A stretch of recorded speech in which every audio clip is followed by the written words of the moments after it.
3 years passed. Tess was now a beautiful 20-year-old woman. She stayed at her father's house during the winter months. She made clothes for his sisters and brothers. In the spring, summer, and autumn months, she went to work on farms to earn a little money. But Tess knew that she could never be, never again be comfortable or happy in Marlot. It was the place where her family had tried to become members of the rich d'Urberville family. It was also the place where all the villagers knew about Tess's shame. She had to get away.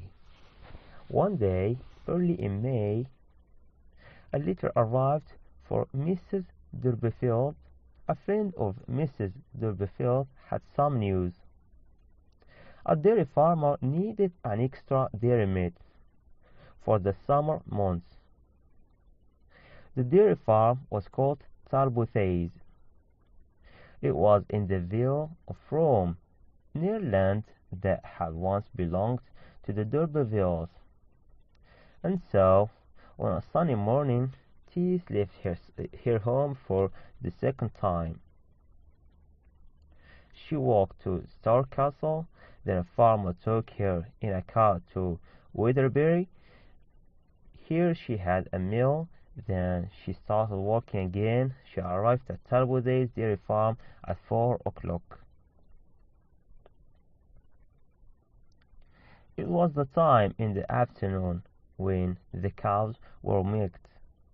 Tess followed the cows as they walked through the fields to the milking sheds. The dairymaids and dairyman came out of the buildings around the dairy yard. May was a busy time of the year, and the head dairyman, Richard Crick, was glad to see Tess. "Can you milk well, girl?" he asked. "Can you work hard?" "Oh, yes," said Tess.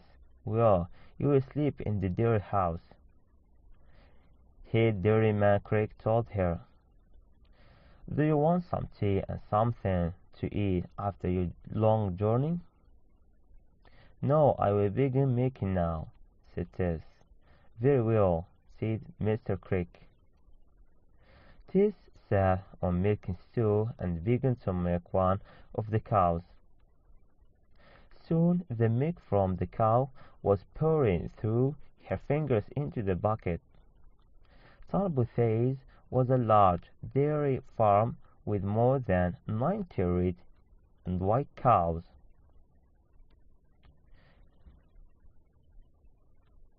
Talbothays was a large dairy farm with more than 90 red and white cows.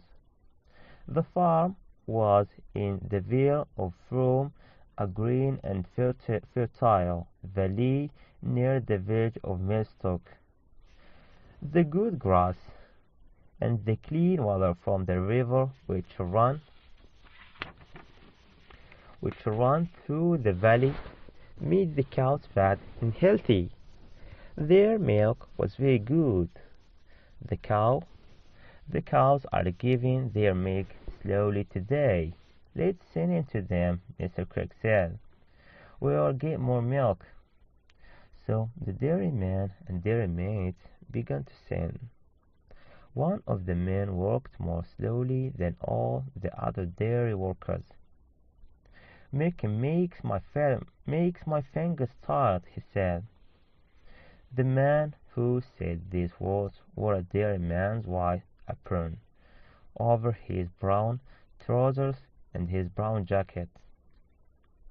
But he didn't look and speak like the other farm workers. "He is a gentleman," Tess thought. "He is well educated. Where have I seen him before?" Then she remembered he stopped to dance with some of the girls at the May dance in Marlot. For a moment she was worried. Did the man recognize her? She might have heard her story, but he didn't remember her. Three other dairymaid slept in the dairy house with Tess. They were Ezehut, Ritty Priddle, and Marianne. The other man and woman went back to their homes in the village of Millstock each evening. Tess didn't see the gentleman at supper, and she didn't ask about him. By the time that they had finished their meal, it was dark. Tess was very tired, and she went to bed. She was almost asleep when one of the other dairymaids said, "That new man is Mr. Angel Clear. He's slow because he's learning to milk. He is the son of the priest at Eminster. His brothers are going to be priests, and..." But Tess didn't hear anything more. She was asleep. Angel Clear was 26 years old. He was tall and slim, with long arms and legs. He had dark eyelashes around his light blue eyes. His hair was blonde, and his beard was dark golden brown. Angel was the youngest son of Reverend James Clare, a priest who lived in Eminster, in the north of the country. Angel's parents wanted him to be a priest like his brothers, but Angel wanted to be a farmer. His parents were both angry and disappointed about this. Angel Clare was going to work at Arbuthnot's dairy for 6 months. At first, he stayed in his room on the top floor of the dairy house in the evening. At first, he stayed in his room on the top floor of the dairy house in the evenings. He read books or played his harp. But soon he came to eat his supper with head dairyman Craig and his wife, and the other workers. Andrew enjoyed laughing and talking with these simple country people. He also enjoyed working outside. He liked to watch the birds, the clouds in the sky, and the changing seasons. At breakfast one morning, Angel heard Tess talking with the other girls. He looked up from the book that he was reading. He watched Tess for several minutes. What a lovely, innocent country girl, he thought. But have I seen her somewhere before? He couldn't remember, but he began to watch Tess more often than he watched the other pretty dairymaids. On a warm evening in June, Tess went into the garden beside the dairy yard.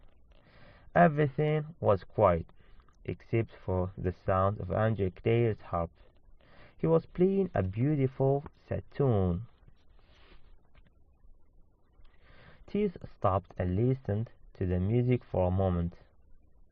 Then she walked slowly through the long grass, moving closer to the wall of the dairy house.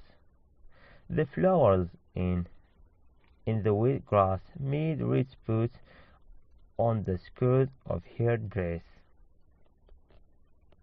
When Angel had finished playing, he put down the harp and walked into the garden. He saw Tess before she had time to move away. "Don't go, Tess," he said. "Are you afraid?" She blushed. "No, sir," she said. "I'm not afraid of things that I can see and understand." "What are you afraid of?" he asked. "Are you afraid of life itself?" "Yes, sir," said Tess. So am I. I am often afraid of life, he said. He said, sometimes life can be difficult and serious, but why is life difficult and serious for a young girl like you? Tess thought for a moment. The trees and the rivers have eyes that watch me, she said. They know what will happen in my future, and I think that I can see all my tomorrows in a line. The tomorrows are clear at first, but they get smaller and smaller. I see cruel times and danger in my future, but you are lucky you can make dreams with your music. You can drive bad thoughts away. It's interesting that this young woman has these sad ideas, thought Angel Clare. It's strange that this well-educated young man finds life sad and difficult, Tess thought. Each young person was puzzled by the other.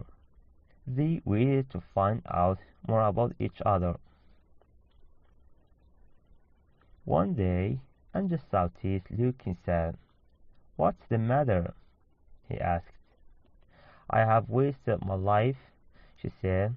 "I know nothing. I have done nothing. You know so much, and I know so little.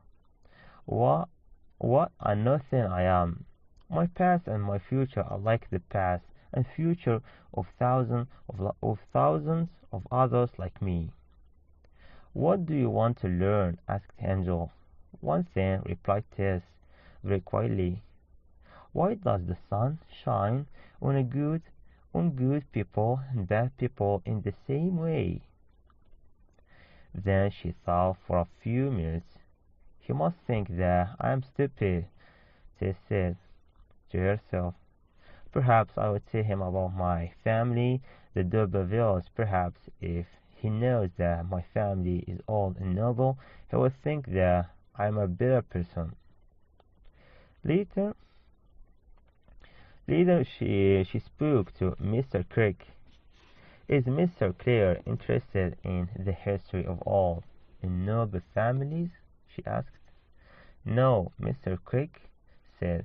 "He is not like his parents and his brothers. He hates old families." So Tess said nothing about her ancestors.